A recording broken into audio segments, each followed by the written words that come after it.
Hello everyone, my name is Ravi Sharma और इस video में हम बात करेंगे आईबीपीएस पीओ में एक ऐसे टॉपिक की यानी कि डिस्क्रिप्टिव राइटिंग की, जो कि डरने लायक नहीं है। लेकिन बहुत सारे बच्चे डरते हैं कि कैसे हम अच्छे मार्क्स स्कोर करेंगे डिस्क्रिप्टिव में, हमारी कट ऑफ भी क्लियर होगी या नहीं। तो मैं आपको बताऊंगा एक ऐसा जनरलाइज्ड वे जिससे आप मतलब कोई भी टॉपिक दुनिया का आ जाए आप बहुत अच्छे मार्क्स स्कोर कर लेंगे। ठीक है, हर एस्पेक्ट पे बात करेंगे डिस्क्रिप्टिव में, जितने भी एस्पेक्ट है, जितने भी जो टॉपिक वाइज हो गया या फिर ब्रेनस्टॉर्मिंग कैसे करनी है, फॉर्मेट क्या है, और लास्ट में मैं आपको एग्जांपल भी दिखाऊंगा कि मैं जब 2019 दिसंबर में जब मैंने पेपर दिया था तो कैसे कैसे मैंने कौन से एसेस लिखे थे और मैं कैसे प्रैक्टिस करता था और आपको कैसे प्रैक्टिस करनी चाहिए, उस सब चीज़ों पे बात होगी डिस्क्रिप्टिव पे। तो अगर आप मेरे से कनेक्ट करना चाहते हैं तो champions of Ravi Sharma Telegram channel आप ज्वाइन कर सकते हैं, जिस पे बहुत सारी बातें मैं बताता हूँ और कभी कभी लाइव भी आता हूँ। ठीक है, तो before we begin, 3 free mock और 9 फुल लेंथ मॉक, यहाँ एक लिखा है बट ये 3 एक्चुअल में फ्री, तो टोटल 12 मॉक आपको मिल सकते हैं 199 में। पहले आप जाके वो 3 सॉल्व कीजिए मॉक टेस्ट, अगर आपको अच्छे लगते हैं तो ये 199 वर्थ इट अमाउंट है। उसके ऊपर भी आप RKS 12 लगा के 12% और ऑफ ले सकते हैं IBPS PO mains mock test पे, जो कि आपको guidely.com पे मिलेगा। बाकी लिंक डिस्क्रिप्शन में भी डाल दिया है। तो without any further delay let start the video ना। हाँ जी, तो आई एम श्योर कि अगर आप ये वीडियो देख लेंगे तो आपको काफ़ी कॉन्फिडेंस आ जाएगा डिस्क्रिप्टिव राइटिंग में। पहला पॉइंट मैं ये डिस्कस करूंगा कि आप टॉपिक्स का टेंशन मत लीजिए, टॉपिक्स कौन से आएंगे कैसे आएंगे, नो नीड टू वरी। ठीक है, कोई भी टॉपिक आ जाए। और सबसे बड़ी चीज़ ये है कि 4-5 टॉपिक आते हैं, उसमें से आपको एक उठा के उस पर लिखना होता है। और ऐसा नहीं हो सकता दुनिया में कि अगर आप एक ग्रेजुएट हैं, आप इस दुनिया के वासी हैं जो कि 25 से 27 साल के आसपास आपकी उम्र है और आप मतलब आप किसी भी टॉपिक के बारे में ना जानते हो, ऐसा नहीं हो सकता। ठीक है, तो वो जो 4-5 टॉपिक होंगे उसमें से 2 या 3 बहुत जनरलाइज्ड टॉपिक होंगे, 1-2 ऐसे भी होंगे जिनका आपको थोड़ा कम पता होगा, एक आधा ऐसा भी हो सकता है जिसका कुछ नहीं पता। लेकिन हमें वो थोड़ी चुनने हैं, हमें तो कोई भी एक उठा के उस पर लिखना है। ठीक है, तो बहुत बहुत जनरल टॉपिक्स हो सकते हैं, मतलब एयर पोल्यूशन पे लिखने को बोल सकते हैं, कोरोना वायरस पे लिखने को बोल सकते हैं, लॉकडाउन पे लिखने को बोल सकते हैं, किसी भी चीज़ पे, ओलंपिक्स पे लिखने को बोल सकते हैं, क्रिकेट के बारे में लिखने को बोल सकते हैं, कुछ भी XYZ कुछ भी बोल सकते हैं। लेकिन हमें एक जनरलाइज्ड वे पता होना चाहिए कैसे लिखना है। इसलिए टॉपिक की आप बिल्कुल टेंशन मत लेना, क्योंकि कई बच्चे लिख रहे थे कि सर टॉपिक्स कौन से होंगे वो बता दो। तो topics doesn't matter, they are not there to check your general knowledge, they are just there to check your writing ability skills. ठीक है, तो रिटन एबिलिटी आपकी कैसी है उसकी टेस्टिंग है वहाँ पे, ना कि आपकी नॉलेज की। ठीक है, तो ये फ्री के मार्क्स है। मैं आपको बार बार बोल रहा हूँ कि आप अगर इनको डिफेंसिव मोड में खेलेंगे तो आप नहीं मतलब अच्छे मार्क्स नहीं स्कोर कर पाएंगे, बट अटैकिंग मोड में आप इसको स्कोरिंग सब्जेक्ट की तरह लो, आप बहुत अच्छे मार्क्स इसमें स्कोर कर पाओगे अगर आप इसको पॉजिटिव वे में लेंगे डिस्क्रिप्टिव को। सेकंड चीज़, पहली चीज़ मैंने बता दी कि टॉपिक्स की टेंशन नहीं लेनी। सेकंड चीज़, आपको प्रैक्टिस करनी है। प्रैक्टिस क्या करना है? 2 सेट प्रैक्टिस करने हैं। 2 सेट का मतलब होता है 2 ऐसे और 2 लेटर। तो आपको पहला सेट आधा मतलब, और टाइम बाउंड होके चलो यार, जो पहला ऐसे और लेटर है ना, सबसे पहले बैठो और आधे घंटे में वो लिखने की कोशिश करो। ठीक है, और अगर आप 2 सेट प्रैक्टिस कर रहे हैं, एक सुबह एक शाम करो, और एक आप कॉपी पेन पे लिखो और दूसरा आप टाइप करने की कोशिश करो, ताकि वहाँ पे आपको टाइपिंग में भी थोड़ी सी मतलब थोड़ा सा आप टाइपिंग के हैबिचुअल हो जाओ, क्योंकि वहाँ तो आपको टाइप ही करना है। ठीक है, तो एक लिख के कर लो और एक टाइपिंग में, तो प्रैक्टिस करनी है। अब प्रैक्टिस में ध्यान कौन सी रखनी है, ये इस वीडियो का शायद one of the most important part है जिस पे मैं बात करूँगा। देखो, आपका पेपर है ना, मोस्ट प्रोबेबली ये होता है कि कोई इंसान नहीं चेक करता, कोई सिस्टम ही चेक करता है। ठीक है, एज़ फार एज मतलब जहाँ तक मेरी नॉलेज है, तो आपको जो स्पेलिंग है, ग्रामर है और जो वर्ड लिमिट है, इन 3 चीज़ों पे खास ध्यान रखना है। और जैसे ऐसे नहीं होना चाहिए कि फुल स्टॉप के बाद आप फिर से स्मॉल लेटर से स्टार्ट कर दे रहे हैं, वो चीज़ें बहुत अवॉइड आप करेंगे, तभी आपके डिस्क्रिप्टिव में अच्छे मार्क्स आएंगे। तो स्पेलिंग एरर्स नहीं करनी है, ग्रामेटिकल एरर्स कुछ हो सकते हैं, 100% आप नहीं सुधार सकते, बट जितना हो सके कॉन्शियसली और इंटेंशनली आप सही ही करना ग्रामर को। ठीक है, और थर्ड है वर्ड लिमिट। वर्ड लिमिट में मतलब 10 to 15% अप डाउन हो सकता है, बट इससे ज़्यादा नहीं। मतलब अगर 250 वर्ड्स का अगर वो आपको बोल रहे हैं तो आप 260-70 तक जा सकते हैं, या फिर 220 तक भी जा सकते हैं। ठीक है, तो इससे ज़्यादा आपका मतलब गैप नहीं होना चाहिए। और अगर 150, वैसे जनरली 250 ऐसे की होती है वर्ड लिमिट और 150 होती है लेटर की। ठीक है, तो ये प्रैक्टिस करनी है आपने। और एक और अच्छा तरीका ये होता है कि जब आप प्रैक्टिस करते हैं तो प्रैक्टिस ऐसे कीजिए जैसे आप सच में एक्चुअल एग्ज़ाम में बैठे हैं। और मैं क्या करता था, मैं पहले लेटर लिखता था और लेटर को जल्दी ख़त्म करने के बाद मैं ऐसे लिखता था, ठीक है। तो ये चीज़ है। इसके बाद एक जनरलाइज चीज़ मैं बता दूं आपको, एक ऐसे होता है, एक लेटर होता है। तो जो लेटर होता है उसमें तो फॉर्मेट होता है। लेटर भी दो टाइप के होते हैं, एक होता है फॉर्मल, एक होता है इनफॉर्मल। इनका फॉर्मेट भी अभी हम डिस्कस करेंगे लास्ट में, जब मैं अपने भी आपको लिखे हुए एक आधा ऐसे और एक आधा लेटर दिखाऊंगा, ठीक है। तो जो फॉर्मल लेटर होता है उसमें एक प्रॉपर फॉर्मेट होता है। इवन जो उसकी बॉडी होती है उस बॉडी का भी एक प्रॉपर फॉर्मेट ही टाइप होता है। उसमें से आपको 4-5 लाइनें चेंज करनी है, बाकी वही रहता है कि through the column of your esteemed newspaper I want to draw the attention of this authority, या फिर ऐसे करके, और लास्ट में looking forward to your positive response, या फिर ऐसे करके कुछ फॉर्मल लैंग्वेज में वो फिक्स सा ही होता है, ठीक है। तो फॉर्मल लेटर आप लिखने की कोशिश कर सकते हैं। और फॉर्मल लेटर का जो फॉर्मेट होता है वो होता है sender's address, date, receiver's address, salutation, नहीं पहले सब्जेक्ट फिर सैल्यूटेशन और फिर बॉडी और फिर योर्स फेथफुली, ठीक है। तो ये होता है। ऊपर से योर सिंसियरली और योर्स ओबीडियंटली कुछ भी हो सकता है, मतलब, ठीक है। Yours truly is a very common used phrase, ठीक है। इसके अलावा जो इनफॉर्मल होता है उसमें तो कुछ भी नहीं होता। आपको अपने भाई को लेटर लिखना है, उसके अच्छे मार्क्स आ गए तो आप उसको लिख रहे हो, या फिर आप किसी को भी लिख दे रहे हो, ठीक है। अपने दोस्त को लिख दे रहे हो क्योंकि उसको एक बड़ी MNC में जॉब लग गई है।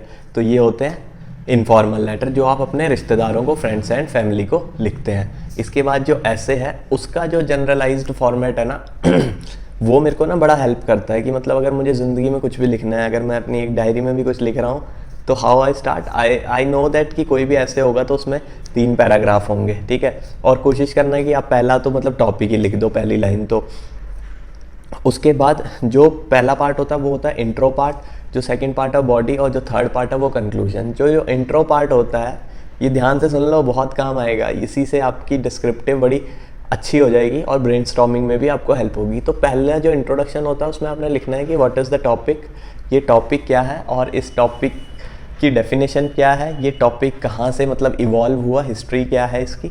तो ये 3-4 चीज़ें डेफिनेशन लिख दी, मतलब 2-3 लाइनें हो सकती है बस इसमें, इससे ज़्यादा नहीं, ठीक है। आपने बस उस टॉपिक को बताना है, एक हल्का सी फूक मारनी है, थोड़ा सा आइडिया देना है कि what this topic is all about, ठीक है।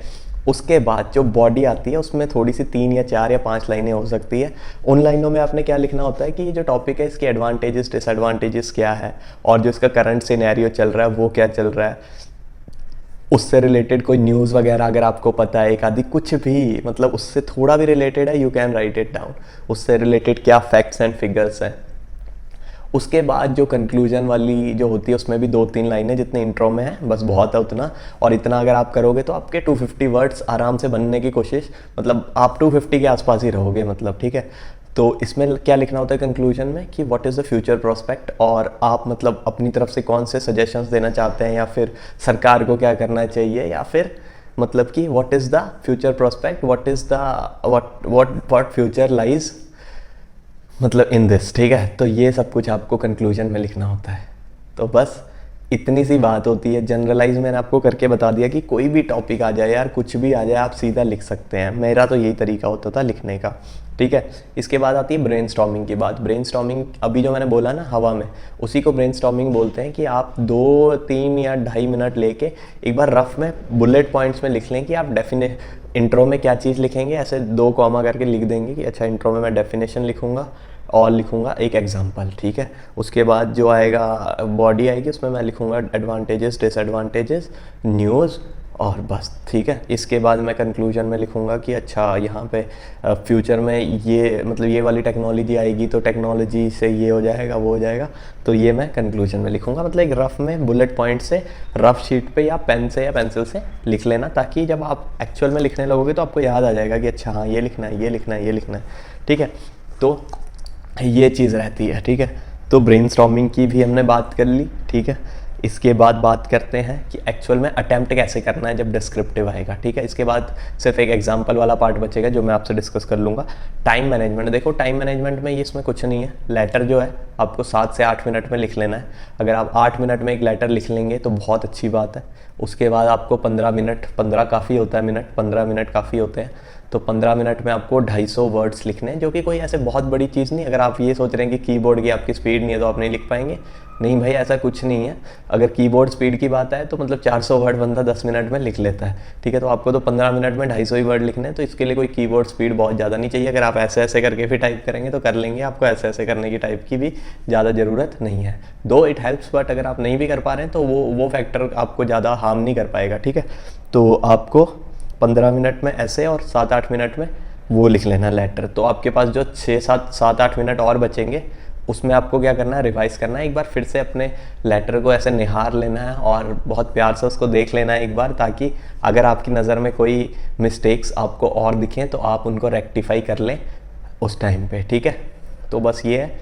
और एक बहुत इंपॉर्टेंट चीज़ और है कि जब आप लेटर लिख लो तो सेव ज़रूर दबा देना। उसके बाद जब आप ऐसे लिख लो तो एक और बार सेव दबा देना, ताकि आपके लेटर ऐसे सेव हो जाए। बाकी कई बच्चों के नहीं भी होते थे, फिर भी उनके चेक होते थे। मतलब ये तो ऐसे हवा में बातें करने वाली चीज़ है, बट आप एक बार ध्यान जरूर दे देना। तो अब एक बार देख लेते हैं कि फॉर्मेट कैसे होते हैं और मैंने अपने टाइम पे कैसे ऐसे और लेटर लिखे थे। बाकी डरना मत, ऑल द बेस्ट। तो हम डिस्कस करेंगे एक ऐसे, एक फॉर्मल लेटर और एक इनफॉर्मल लेटर। तो ये मेरा ही लिखा हुआ है जब मैं प्रेपरेशन कर रहा था उस टाइम का। Pros and cons of digital payments और पेनिट्रेशन इन इंडिया, ठीक है। तो ये पहला जो पैराग्राफ है ये इंट्रोडक्शन है, मैंने कोट से शुरू किया है और यहाँ पे सिंपल लिखा है कि digital payment refers to cashless payment. उसके बाद जो ये चीज़ मैंने लिखी है ये है बॉडी, ठीक है। ये दो पैराग्राफ मैंने बॉडी के लिख दिए, एक पैराग्राफ भी हो सकता है।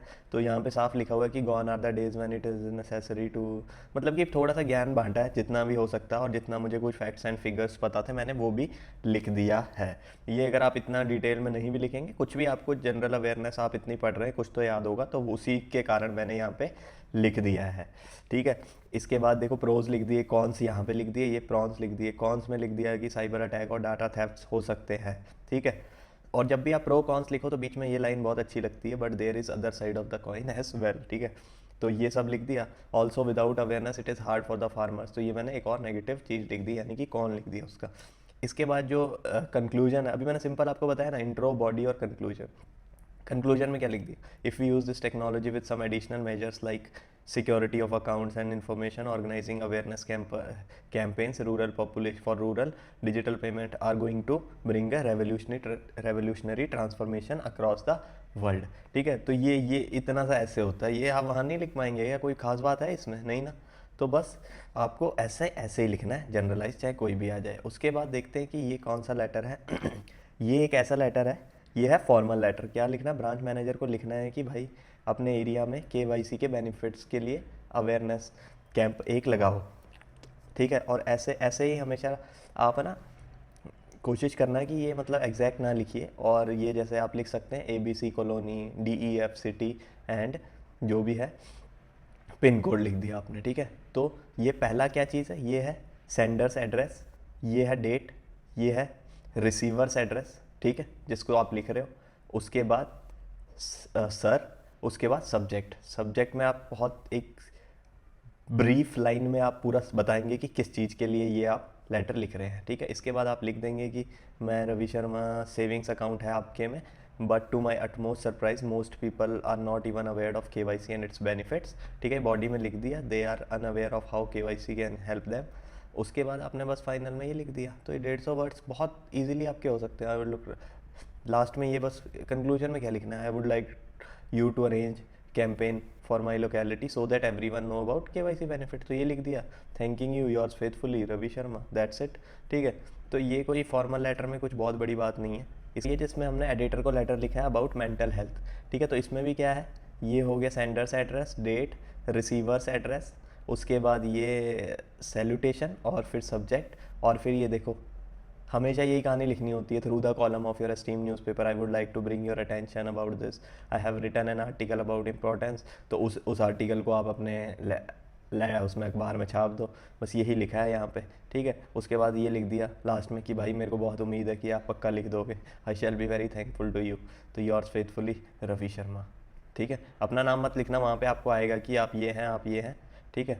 और ये आ गया एक इनफॉर्मल लेटर। दो मैंने फॉर्मल लेटर आपको बता दिए, एक मैंने ऐसे बता दिया, और ये इनफॉर्मल लेटर है कि ये इनफॉर्मल लेटर में बस आपको रिसीवर्स एड्रेस, डेट और सैल्यूटेशन, ठीक है। उसके बाद 3 ये पहला ये इंट्रो, बॉडी, कंक्लूजन, ठीक है। I hope this letter finds you in best of your health. ये देखो रटी रटाई लाइन पूरी, I am writing this letter, क्यों लिख रहे हैं ये बता दिया। फिर उसके बाद कि ये भाई एक्सीडेंट वगैरह काफ़ी हैं, थोड़ा बच के रहना। उसके बाद जो थोड़ा बहुत हमने लॉ के बारे में बताना है, क्योंकि मैंशनिंग इन न्यू चेंजेस, ठीक है। उसके बाद so we must follow this rule not only to avoid fines but also to ensure our safety. Lots of love, yours lovingly RS, ठीक है। तो बस यही मैंने आपको दिखाना था, और मेरे हिसाब से आपने काफ़ी अब सीख लिया है कि जनरलाइज्ड वे में कैसे लिखते हैं। बाकी अगर आप एक प्रैक्टिस करेंगे तो आप डेफिनेटली बहुत अच्छा स्कोर करेंगे इसमें डिस्क्रिप्टिव में। तो all the very best, thank you very much. और कोई डाउट है तो पूछ लेना और मेरे को बता देना आपको ये वीडियो कैसी लगी। So that's it, whatever you want to do you can do it. All the very best.